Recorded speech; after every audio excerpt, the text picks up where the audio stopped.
The judge set his bond at $1,000 for the drug charges and $2,500 for the tampered gun charge.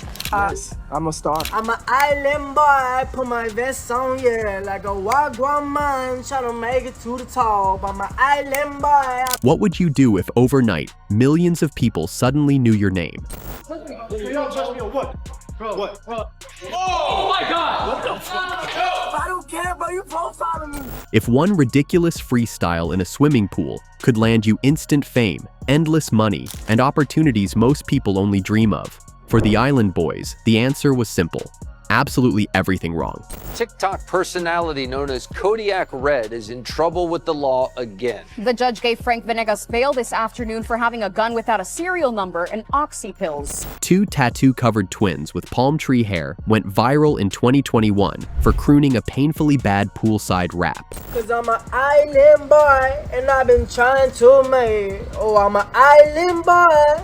They thought they'd been crowned the next hip-hop icons, when in reality, the internet was just laughing at them. And instead of treating that viral moment as the lucky lottery ticket it was. How much did you spend on all your tattoos? I spent around like 30K. They wasted it on ego trips, terrible decisions, and one jaw-dropping scandal after another. This is not just a story about two brothers from Florida. This is a masterclass in how to take every golden opportunity life hands you and set it on fire. Right now, we are currently waiting on the food. What's it called? We're in KFC, man. I had ordered a whole bunch of food for me, especially sides, because I love the sides in KFC.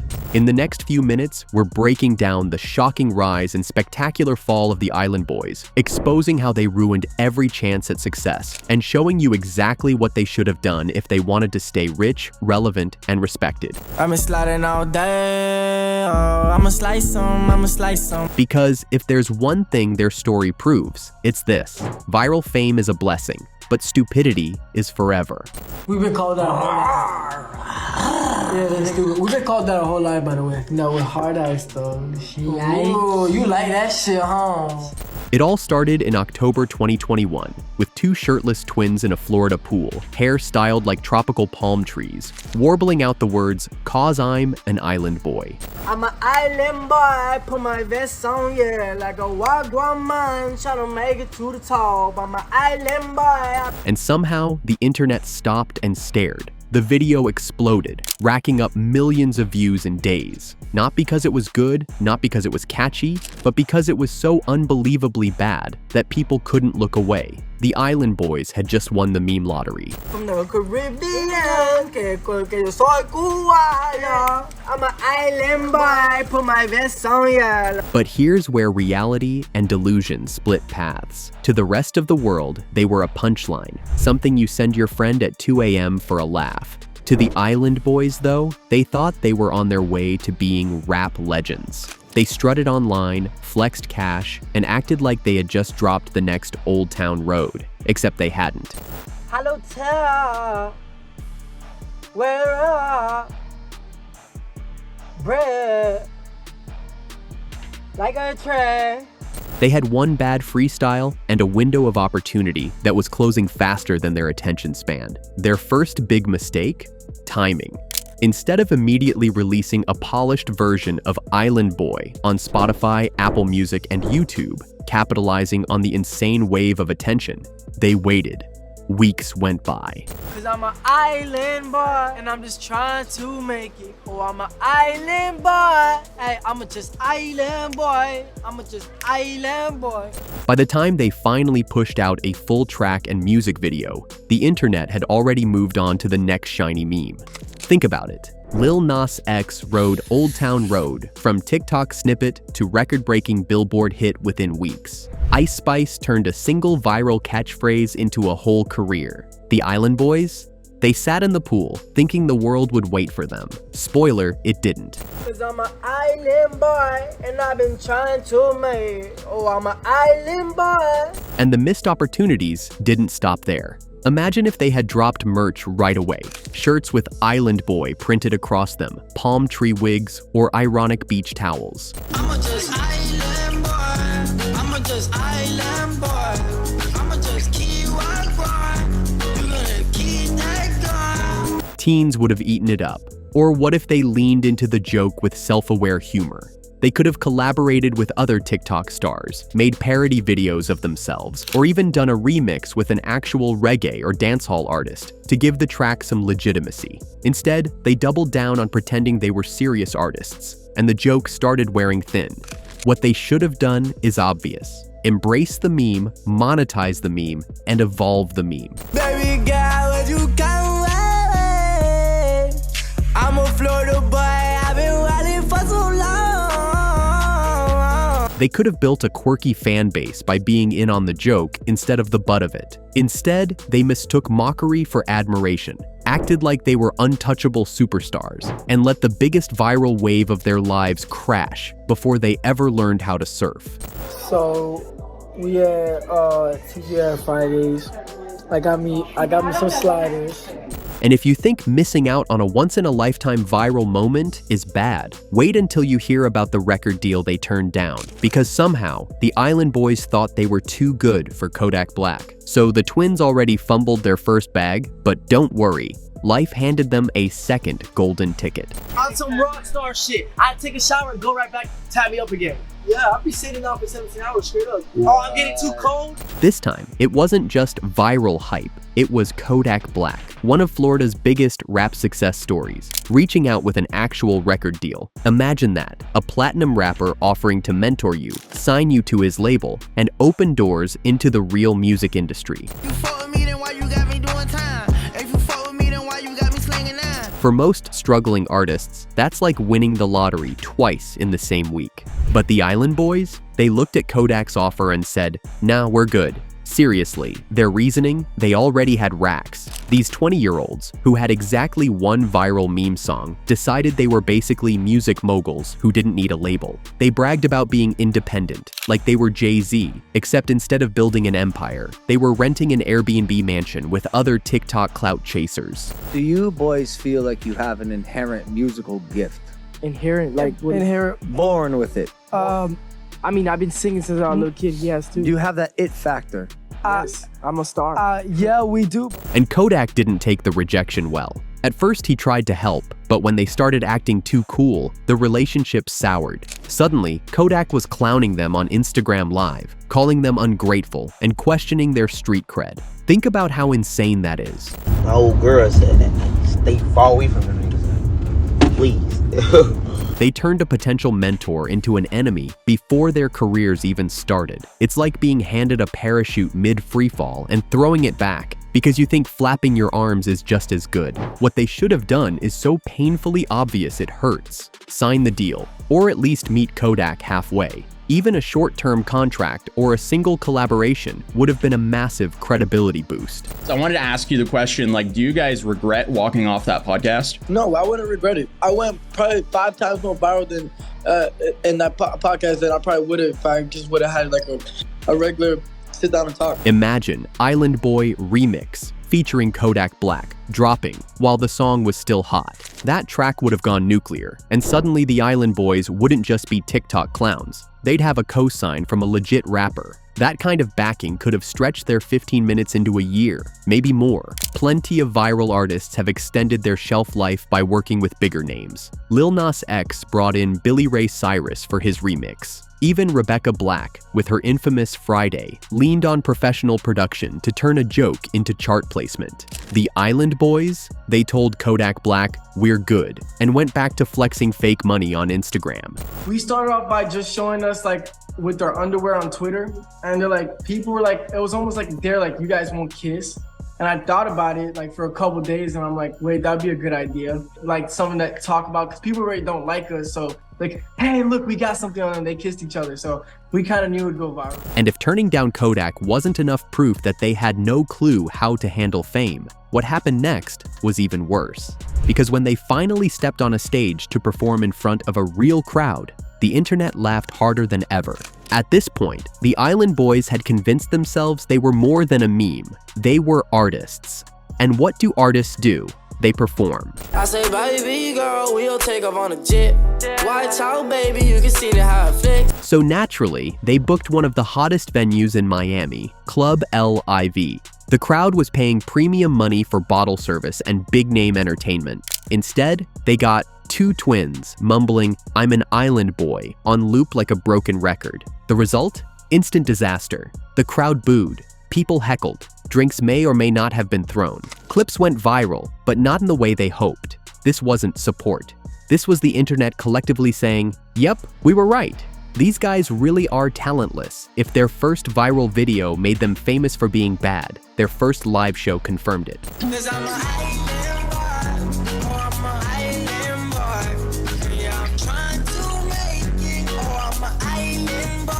And just when you thought they couldn't embarrass themselves worse, they went on Logan Paul's Impulsive podcast. This was their shot to prove there was more to them than poolside cringe. Millions of listeners, a chance to tell their backstory, maybe win some sympathy. But nope.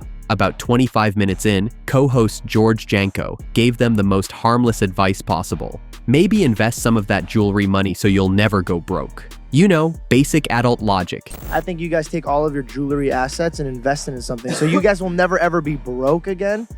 So I don't think there's ever gonna be a broke situation, but I'm saying, like, if you guys... The Island Boys' response? Meltdown. They got defensive, bragged about how much money they supposedly had, and eventually stormed off the set. For a second.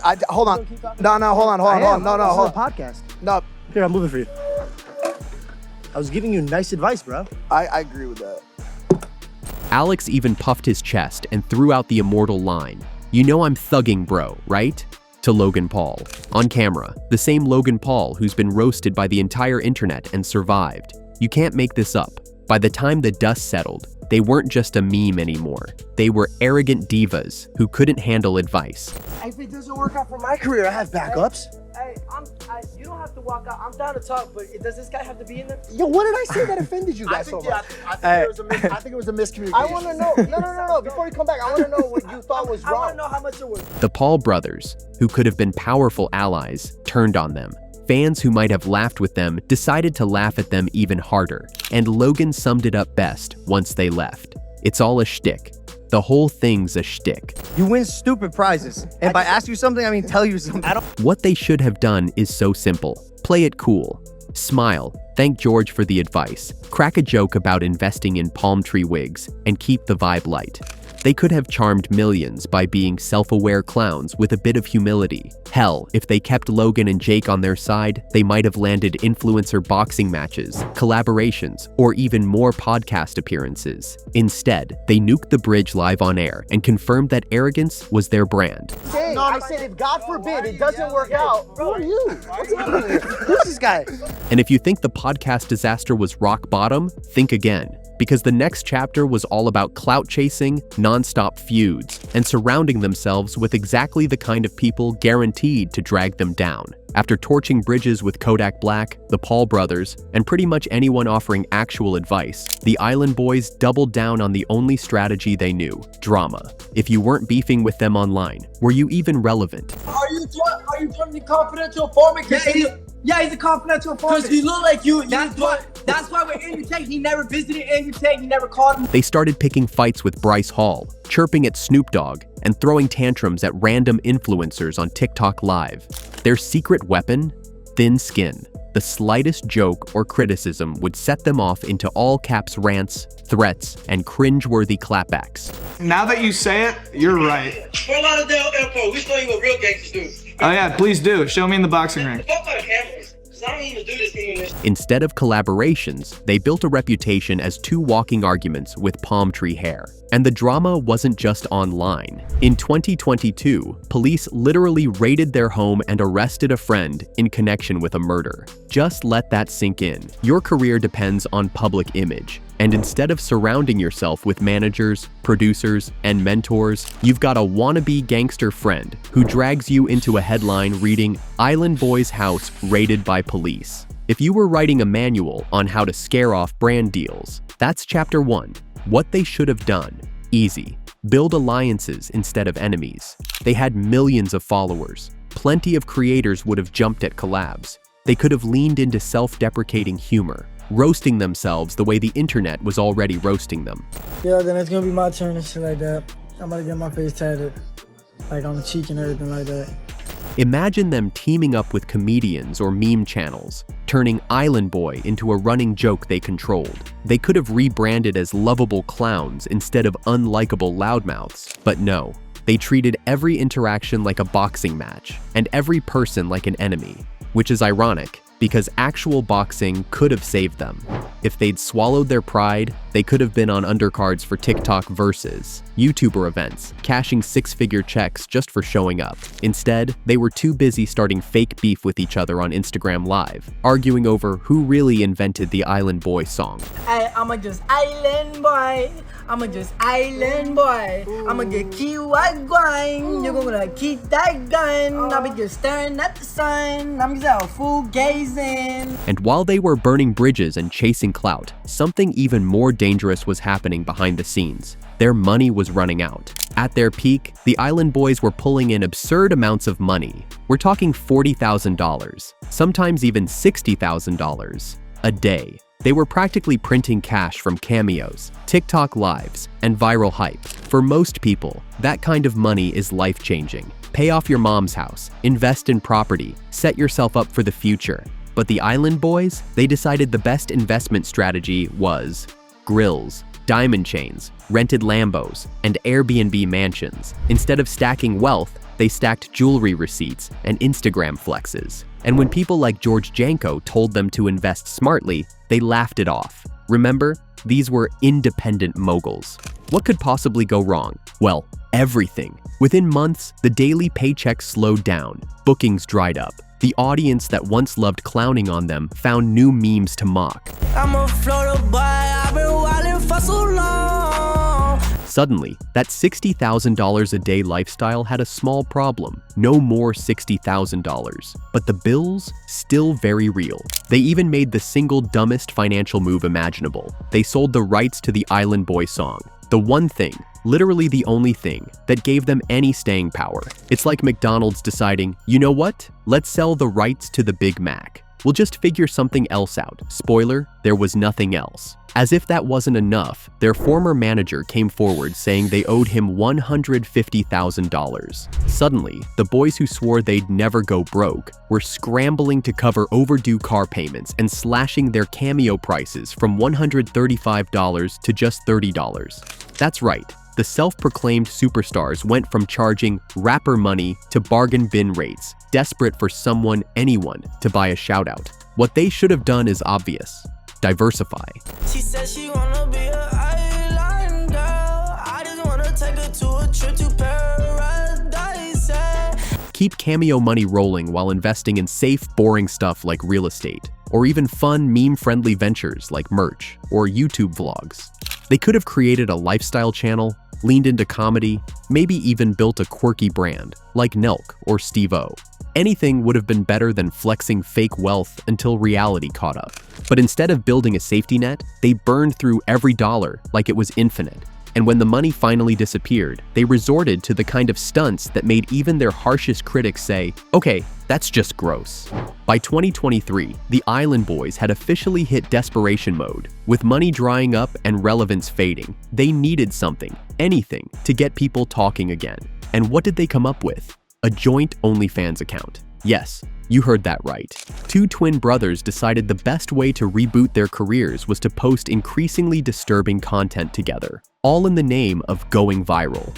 At first, people thought it was a joke. Surely nobody would actually go down that road, right? Wrong. Within months, Twitter was flooded with clips of them kissing each other, promoting their OF, and insisting this was marketing genius. In their minds, outrage was still engagement, and engagement was money.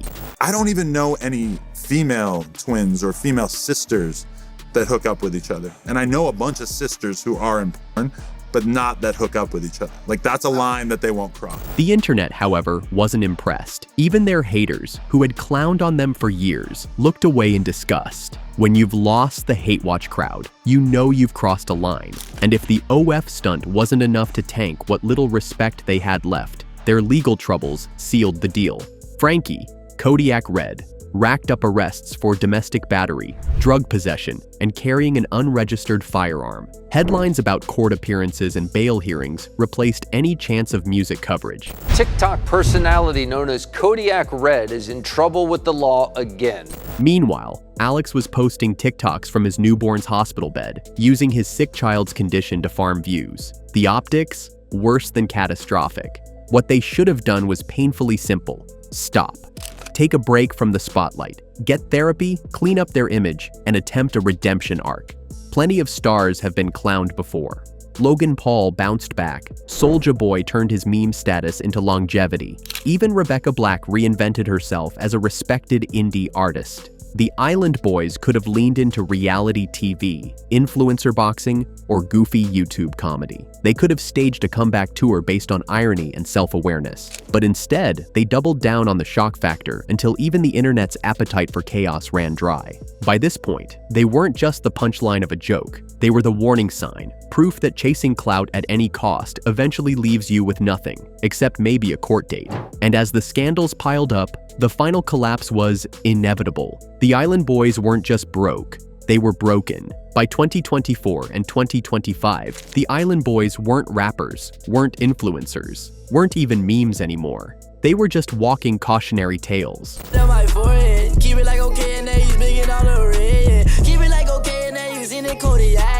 Franky, drowning in legal trouble, bounced in and out of jail over drugs and weapons. Alex, trying to keep some dignity, leaned on his family life, but couldn't resist milking TikTok with his baby's health struggles. Whatever shred of credibility they had left evaporated with each desperate stunt. The judge set his bond at $1,000 for the drug charges and $2,500 for the tampered gun charge. The public? Completely done with them. Comments shifted from laughter to disgust, from "look at these clowns" to "please make them disappear forever." Even their own fans admitted they never stood a chance. They weren't misunderstood artists. They weren't rebel outsiders. They were proof that you can be handed the entire internet's attention and still throw it all away with arrogance, ignorance, and zero self-awareness. And that's the ultimate tragedy, because in another universe, the Island Boys could have been something. If they'd leaned into the meme, collaborated with bigger names, taken advice, managed their money, and avoided the circus of scandals, they could have carved out a long-term lane in pop culture, not as Grammy-winning rappers, but as quirky personalities with a dedicated fan base. They could have been Florida's answer to Rebecca Black, a viral joke turned comeback story. Instead, they'll be remembered as the blueprint for blowing it. From the island boy, from the Caribbean, que yo soy cubano. I'm an island boy, put my vest on ya. So what should you do if you were the Island Boys? Easy. Do the opposite of everything they did. Drop the polished song when the meme is hot. Say yes to mentors like Kodak Black. Be humble on podcasts. Invest your money instead of flexing it. Clean up your image when scandal comes knocking. In other words, grow up. Because if their story proves anything, it's this. Viral fame is a once-in-a-lifetime lottery ticket. Play it smart, and you might end up rich, respected, or even redeemed. Play it dumb, and you end up broke, irrelevant, and the internet's favorite horror story. And the Island Boys? They didn't just lose the lottery. They burned the ticket, posted it on OnlyFans, and called it marketing.